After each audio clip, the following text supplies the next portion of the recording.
Antonio Conte, all these quotes were coming out from his interview with Sky Italia last night. Just a few snippets were coming out, and it sent Spurs social media and every Spurs fan into overdrive last night. Everyone started to panic, laying into Conte, laying into the team, laying into Levy. Just people were just laying into everyone last night. It was pure anarchy, especially on Twitter and places like that. But we've got the full transcripts of the interview now, which has been released this morning by Ali Gold. So what we're going to do is we're going to go question by question. I think only 6 questions were asked. We're going to see if there is actually something to go crazy about, or if much is made out of nothing, as it usually probably is. But yeah, let's get into the kind of quotes. When you were seeing the quotes coming out last night, what was your kind of initial thoughts? I was very surprised by how open and honest Conte was being. I didn't see anything in the quotes that told me like that got me riled up and angry towards Conte. I just thought he was telling the truth. Like, he was just laying out how it is. He was basically laying out the project. He was saying what he was seeing. He was saying what a lot of the fans were seeing as well. So there's nothing that annoyed me about what he was saying. I understand people getting some people angry at him because maybe it breeds negativity within the squad. Maybe it doesn't foster a good dressing room atmosphere. But the reality is, I thought anyway, he was just laying out what exactly the situation was at Tottenham and what the vision was, and that didn't seem to me like anything to be angry about. That's just the situation. Like, why? Like, for me, it's like you're only angry at him laying out the situation if you don't think the situation is a good situation, if you know what I mean. Yeah. Like, why, if he's just saying what the ambitions of the club are, for example, to get young players in who aren't ready right now, and to build them up. If you're angry at him for saying that means that must mean you're angry at the club for having that, for that to be their vision. Yeah, and I think the majority of people, or definitely a lot of people that we speak to, are angry at the club and the vision of the club and the way we act upon our visions and stuff like that. So I think that's definitely true in that sense, that, yeah, the anger should be directed more at the club than at Conte, that's for sure. The way I was looking at it, I think it's really hard to read into like isolated quotes without seeing the whole transcript of the interview. So I think we should get into the whole interview, and then after that we'll get you guys on to have your say and see what you guys thought of what Conte was saying last night. But let's get into what he was saying. Okay, so we had the full transcript here, released by, I think it's Sky Italia, Sky Sport Italia, in what was Jonathan Phil described it as it was an interview it was a contractual interview, so one he had to do. It wasn't just like a rogue interview that he took it upon himself to do. He also said, Jonathan Bill, last night that he was that Tottenham was surprised about the comments made by Conte last night. Yeah, maybe they also haven't seen the full interview. Yeah, look, I think the full interview. Sorry, the quotes that were released last night don't paint a full picture, although it does paint a somewhat a partial picture of what he actually did say throughout the whole thing. So fine, let's get into it. The first question Antonio Conte was asked by Sky Sports Italia is Antonio Conte happy with Tottenham in this moment? And Conte said, I'm certainly happy with the way we are working. I think we are doing a lot, but I'm realising, being inside the situation, that it will take time and patience because there are many young players, even at their first experience in the Premier League, who need to grow, gain experience and raise their level. Which is absolutely true. Nothing really wrong, or I mean, it's absolutely right. Well, yeah, because you got Emerson, you got Bentancur, you got Kulusevski, all very new to the Premier League. You had Gil before, Romero, still young. People forget how young Romero is, 23 years of age. Also very much his first experience in the Premier League. So you can even argue Ollie Skip, like first experience playing week in, week out in the Premier League. Definitely. So a lot of these players in the squad, core members of the team, who a lot is relied on, are very new to the Premier League and are definitely gaining experience in that way. But he has been consistent, even in his press conferences. He's been very consistent in saying that he's happy with the way Tottenham players are working, and he's happy with the effort they're putting in. It's just the other things surrounding it, which maybe he's not happy with. Sometimes effort is not enough. Yeah. And he's saying, I'm realizing being inside the situation that it will take time and patience. So that's nothing new. Yeah. Like there's nothing. I mean, He said all that consistently so far. So yeah. And when you're building a young team, if that's the vision of the club, it's obviously going to be time and patience. Like if that's what the club are going for, then there's nothing to be angry about what he said there. The next question, how it says basically you're a master at transmitting your character to the team. How do you do it? He answered, I think the first thing to pass on to the team is knowledge, football knowledge. If you have football knowledge, knowledge makes you strong.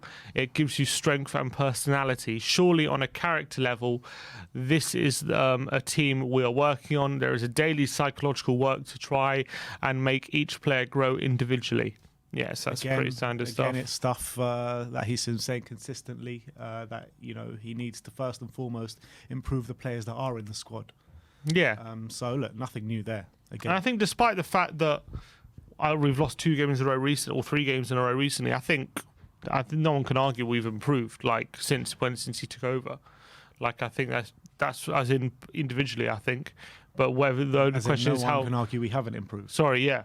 The players, a lot of individual players have improved, so no one could argue about that. Next question is there something similar between your first Inter Milan side and this Tottenham side? He said, should you find something like this, it is always difficult to make comparisons, but surely when you take the job in a team that hasn't won for a long time, it is inevitable that you will lack confidence. The confidence is down, and many times at the first obstacle you throw yourself down, and many times the negativity increases even more, and sometimes you grant goals that you struggle to accept. This has been happening to us in the last period. This is part of a process of a team that has to grow a lot to try and be competitive. Right now, we are one of the many teams out in the middle, and they need to work a lot. And this does not scare me at all. It is inevitable that certainly the situation compared to the past for me is very different in terms of perspective, ambitions, and in terms of fighting to win. I realize that this is a totally different situation anyway. Again, what could you be angry about what you said there? We know that we've seen it before. How many times have we spoken about this team when something bad happens, they crumble, and when something goes against them, a lot of the times, obviously you get the isolated incidents like Leicester and whatnot, but more often than not, when something goes against us, even when we're playing well, we could be playing really well, and then something will go against us, and we will just fold, and our confidence will go down, and we end up dropping points or losing the game. It happens time and time again in this team. It's been happening ever since Pochettino's last season, and he's absolutely spot on when he talks about that. And yeah, and maybe it's because we haven't won things in a long, long time. Maybe that hasn't built the confidence, and maybe that's a large part of it. But there's absolutely nothing he said there that's wrong, or I don't agree with. No, I think it's absolutely spot on. And the things he's saying there, the general gist of what he's saying there is stuff that us, me and you, the general fan base, the majority of the fan base have been saying for 3-4 years now. So again, there's nothing at all to be angry at there. I'm trying to figure out what he's trying to mean when he says sometimes he was saying at the first obstacle you throw yourself down, and many times the negativity increases even more, and which is true because we've seen that when we lose one game, like recently we lose one game, and then it feeds into the next game. Like we lost the lead against Southampton, and then that fed into the beginning of the next game, didn't it? But then he says sometimes you grant goals that you struggle to accept. I'm trying to figure out what he's trying to say there. Obviously, it's a bit of broken English. Sometimes you grant goals that you struggle. Maybe he's saying from our defensive mishaps and stuff like that, we're giving away goals so easily. Oh, is that what he's trying to say? He's not. I thought. Oh, accept these kind of defensive mistakes. Maybe he's trying to say that. Right. I thought I saw it because I was looking at it. I thought maybe he's thinking about maybe you're giving yourself targets that you think you're better than or something. But no, I think you're right. I think he's talking about actually conceding goals in football. I think that's probably what he's talking about. And he's absolutely right. When the negativity goes down, that's exactly what happened under Mourinho. When we were top of the league, we were keeping clean sheets, we were defending really well. And then when things started to go bad, these awful mistakes just crept into the back line, and we were giving up unbelievable goals that you can't. It's happening now again. You can't, and it is happening right now in these past 2 games. So, what is yeah, definitely. And also, he says we're one of the teams fighting in the middle, which he means in the middle of the table. Yeah, that's just reality at the moment. In the league, so. Exactly, and. Like unless we're playing like a bottom half team, like a lot of the time, it's as he always says, it's a massive struggle to win, isn't it? It's never like a simple victory, or we don't find ourselves being levels above these teams in the top half. That's the truth. I think we probably have, especially in the forward line, you could argue we have much better players. That's probably where it ends in midfield and in defence. Like the players we have are really, like a lot of those players that we have in midfield and defence could be playing for a Southampton or a Brighton or a team in the middle of the table, and no one would blink an eye. That's the sad state of affairs of the squad. And doesn't mean you can't get the most out of those players. No, but you know, like we've said recently, like these players that he initially got to improve initially, right? They've all reverted back to type. And if those players that we're talking about, the Ben Davises, the Harry Winks, the Davinson Sanchez, like you say, if they're in a table in the bottom half of the table, if they're in a team in the bottom half of the table or just above that, they're fitting right away. Nobody would say, "Oh, these players are too high level for those teams." Yeah, no one's pouncing the opportunity to sign them for sure. And but what I'm trying to say, it doesn't mean that under Conte he can't get even more out of them and they can't perform at a high level. It just means that there is a ceiling to what they are. And I mean, he can get them to perform at a higher level, maybe on the short term, but can he get it to do them on a long term, on a consistent basis? Yeah, exactly. We'll have to wait and see. But then he says, I realised that when he says about fight, he says he's used to fighting for different things, and he says, I realised that it's a totally different situation anyway. Does that mean he's trying to, that he knew before, or trying to work out? So that's the next question. Actually, we'll go into the next question. Repeat it again. What you just said. He said. He says inevitably the situation compared to the past for me is very different in terms of ambitions and in terms of fighting for win. And then he says, I realised that it's a totally different situation anyway. Yeah, I mean, the similarities between him taking the Inter job and him taking the Spurs job, there were 2 clubs that haven't won in a long time. Those were the similarities there. But when you look at the Italian league of when he went in there, the Italian league was a bit of a mess. Juve were on a dip, who were dominant in Italy for a long time. So there was a gap there for Inter Milan to go there and take that title. At Spurs, he's got Man City and Liverpool, 2 of the best teams in Europe right now, if not the two best teams. And apart from that, you got Chelsea, who just got the Champions League, European champions, and you got Man United as well, who've got the likes of Cristiano Ronaldo, Cavani, and world-class assets in that squad. So it was always going to be such a different job, and like he insinuated in the past, the most difficult job he's ever taken. Yeah, I mean, but if it's interesting, if you I can read. I've got a quote from his first couple months at Inter, and it's very similar. Yeah, I've seen that quote. Very similar to what he was saying now, pretty much. He says, if I just take a snippet of it, he says, the lads are going at 100 miles an hour, and I can only thank them for all they're doing during this period, but they cannot give me more than this. But he says, I don't care about January or February. We should have planned better for this season, much, much better. We proved that we can trouble anyone when we're on form. There are players who have played non-stop, and I'm fed up of saying it. You can't take your And so it's very similar, talking about the lack of planning and the mistakes of the past from the board costing us now. And it's very similar to what he's saying now. So when did he take over Inter? Was it in the middle of a season? No, it wasn't. Pre-season, yeah. Right? What, just before the season? He didn't have a window or something? That I can't remember. And what did they do that year, Inter? They finished third, I think. Third. Top 4, yeah. I think first season, top 4, third, and then they got to Europa League final, I think, didn't they? And they lost to Seville in Europa League final. And then they won the league the next season. So... yeah, I mean, it is very similar. That's quotes from like November time, quite early on when he was struggling a bit and maybe was pissed off about how things were going.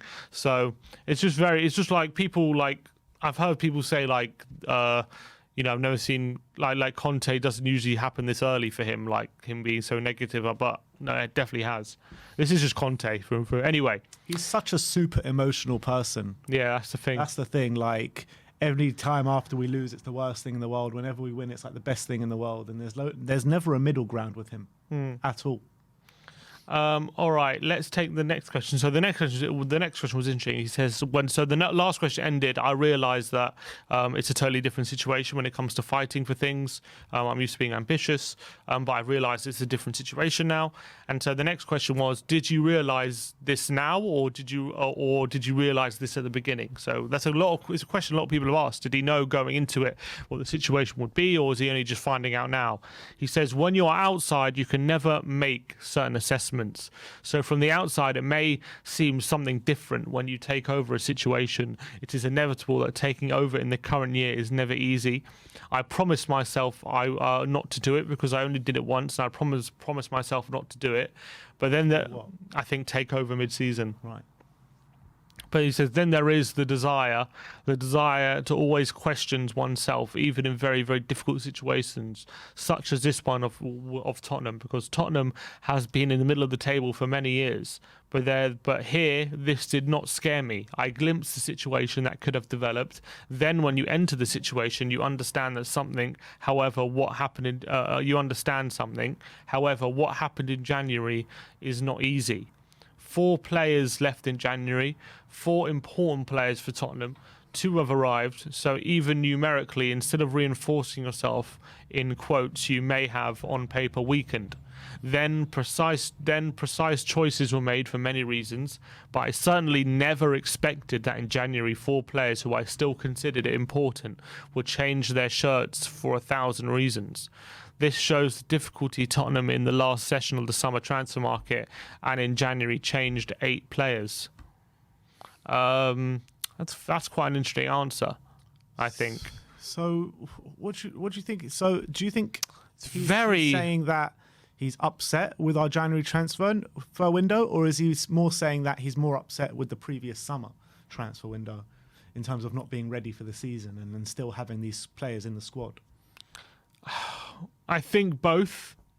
I think you can look at it 2 ways, because you could say, is he talking about important players in terms of players who are important players for the squad in terms of like being available and being part of the team, or is he talking about important players in terms of these are big players that Tottenham spend a lot of money on? Yeah, and that's what he means by them being important players, and they've had to let go of 4 players to spend a lot of money on in recent years, and that shows maybe the mistakes, and you can't imagine spending that amount of money on these players and just letting them go in January. Yeah. I'm not sure what he's talking about, because he's saying important players for me. Maybe that maybe insinuates that he thought they could have been important players within the squad. He says 4 players who I still considered important players. Still considered. There you go. That for me, maybe that still considered maybe says to me it's not talking about the price, it's talking about their actual quality within the squad.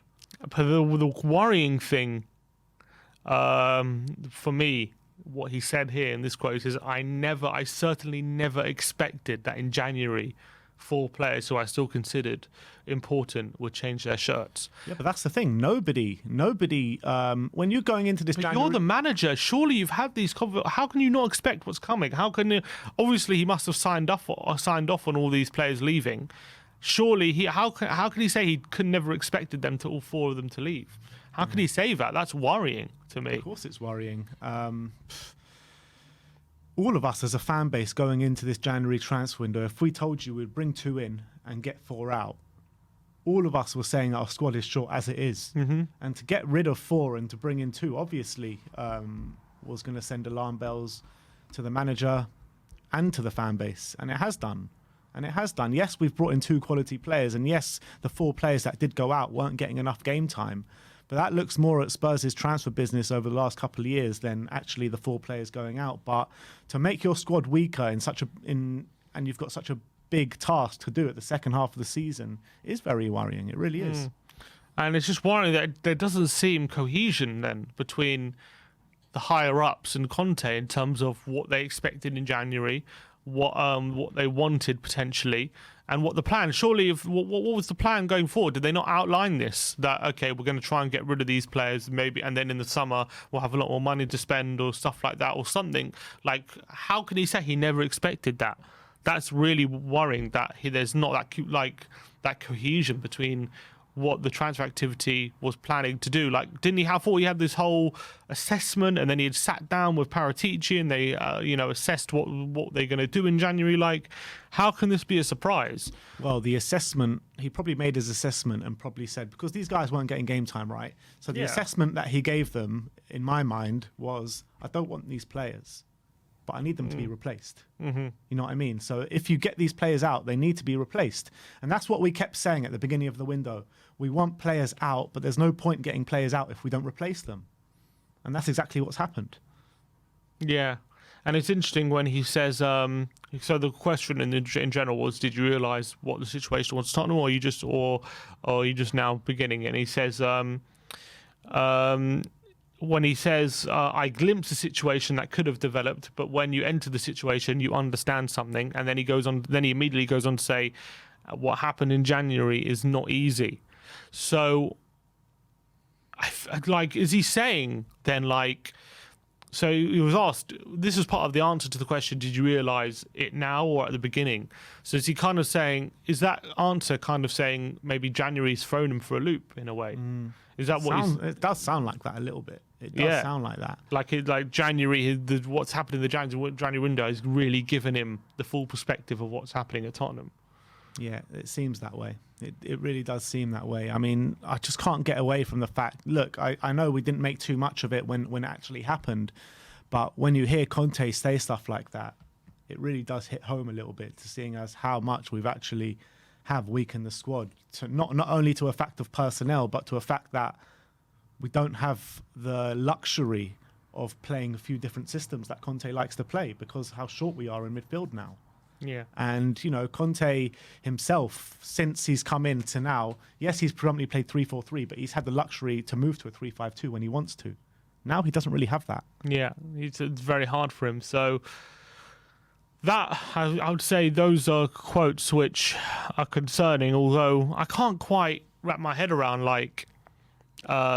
whether he's being completely honest in terms of the situation, because these are players he didn't use, so why is he saying he's considering them important, which is very odd.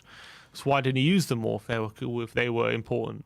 Well, there's a super chat here from Faz Radfar, and he says, misinterpreted by the media, he said on paper weaker. Yeah, he did. He said 4 players left and 2 came in. So even numerically, instead of reinforcing yourself, in quotes, you may have on paper weakened. And he also said, didn't he, the first press conference after the transfer window, that he has a more complete squad now. He did say that, yeah. So on paper, it might be weaker. Mm-hmm. In practice, it might be more complete, but it's still not enough. Yeah. So, yes, I mean, it's very surprising some of what he's saying. He's saying he never expected in January 4 players who I still consider important would change shirts. That quote is, I'm struggling to get my head around that quote, to be honest. I'm trying to figure out what he's trying to say, but it's also very hard in his broken English as well to gauge exactly what he means. Yeah. It's very hard in that sense. All right, well, that will move on then.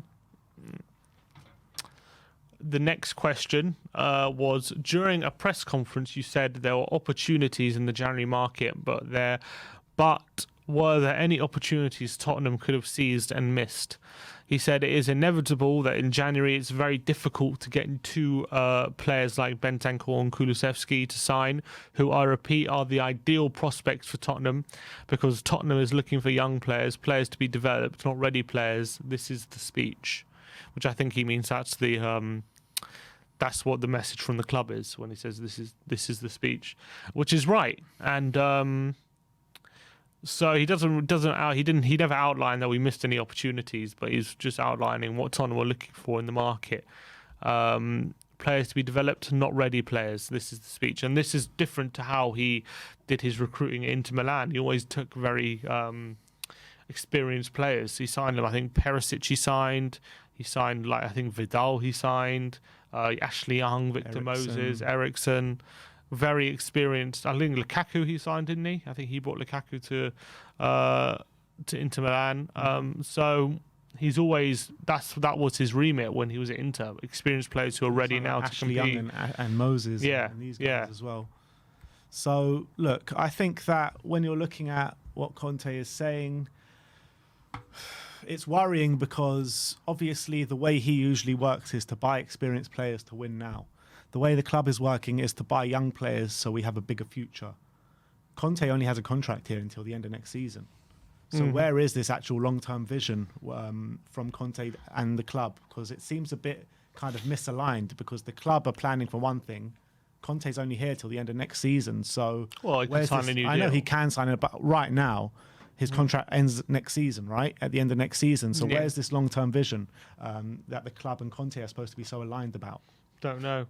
And if Conte, and also when you look at Chelsea, who he brought in N'Golo Kante. He brought in, I think, Diego Costa. Did he bring Diego Costa? No, he didn't bring in Diego Costa. Costa was there already. Trying to remember who he signed in that season. Definitely Kante. I think Marcus Alonso, I think he signed. Morata in his second season. Danny Drinkwater, Zappacosta, he had a set of Bakayoko, he had a terrible second season transfer-wise. I think first season, I'm trying to remember, it was just David Luiz and Kante. I think he just signed 2 players. And Alonso, pretty much, those 3 players in his first season, yeah. So they were fairly experienced players, you would say. And that was what he was doing at Chelsea. So it's very different to what he to what the plan is at Tottenham. So I always thought that him coming meant a change in direction in what we were doing. Because is Conte the kind of manager? He might be, but he's never shown to be the manager who spends a long time at clubs developing, building a structure and obviously can make players better, but he's never shown to be a project kind of manager. He's not a project kind of manager, but he does. It's like very different to Jose Mourinho, because you would say like Jose Mourinho is not a project manager as well, right? And Jose Mourinho comes in to win now. Conte comes in to win now. But the two differences between the two managers is that when Mourinho leaves, he leaves clubs in a very bad state. I believe that Conte, when he does leave clubs, he does leave clubs in actually a good state. You look at Inter Milan now, they're ready to win the league again. I think when he left Chelsea as well, what was the situation when he left Chelsea? Sarri came in, I think they won Europa League. Yeah, so I mean, they were still ready to win though, Chelsea, when he left. So, I mean, he might not be a project manager, but he definitely leaves clubs in a good state that they can move on from his time and still go on and win trophies and compete. I would say Conte was more of a coach than Mourinho was. He's more of like more about improving players and getting the most out of players, rather than Mourinho was more about tactically. He needed the best players, so tactically he can implement his systems with the best of his ability. But when it comes to Conte, he's always used to bringing in experienced players to help him out. So him bringing younger players and developing them and then being patient, it's not what we've seen. And so it's a new kind of thing, even for him, I think, doing this whole building with young players. And I guess the question is, if I'm not saying he's the wrong man for the job, but if the process we were going with hadn't changed, then why did we change the process in terms of manager? Like, why did we change to a different kind of manager than a manager like someone who can develop younger players? What have we said consistently about Conte? You bring in Conte, you give him what he wants to succeed. How he's worked in the past, because we've seen his methods and what he's done in the past is spot on. And if he gets what he needs, he'll do the job that he needs and he'll get the results that he needs. If you're bringing in Conte, why are you trying to bring your own kind of ideas into Conte? And why are you trying to force these kind of things on him? Like, obviously, if you bring in Conte, you're bringing him in to listen to him. You're bringing him in to change the way you're working, because obviously the way you've worked in the last 21 years hasn't worked. It's like we're trying to get Conte to adapt to us rather than adapting to Conte. Exactly. And why would we do that when he's the one who's been successful and we haven't? Exactly. We haven't been successful, so why would we try to make the successful guy adapt to the non-successful guy? And it's like all these people like getting angry at Conte for these quotes. It just makes me more angry at the hierarchy. That's all it makes me. Yeah, it should, because we know that they're the real problem, and that Conte has been so successful wherever he's been, that if he fails at Tottenham, or he doesn't think the project can work, that says more about the project than it does about Conte. Agreed. And then the last question, we'll bring up the last question now. Is it possible to grow with players like that and not with ready players? You at Inter Milan were asking for ready players to fill the gap you were talking about, which is exactly the conversation we were just having. He says, but here was the link, the vision, the philosophy of the club is this. It is inevitable that if you want to grow faster and if you want to be competitive more quickly, you need players with lots of experience because they also lead to an increased experience in your team. But then again, the vision of the club, I realise, is this and will continue to be this. For this reason, it will take a lot of patience and I'll continue to explain it to the whole environment and to the fans. So we've got a lot of patience for a guy who's only got 1 year left in his contract, pretty much, yeah, but just over a year.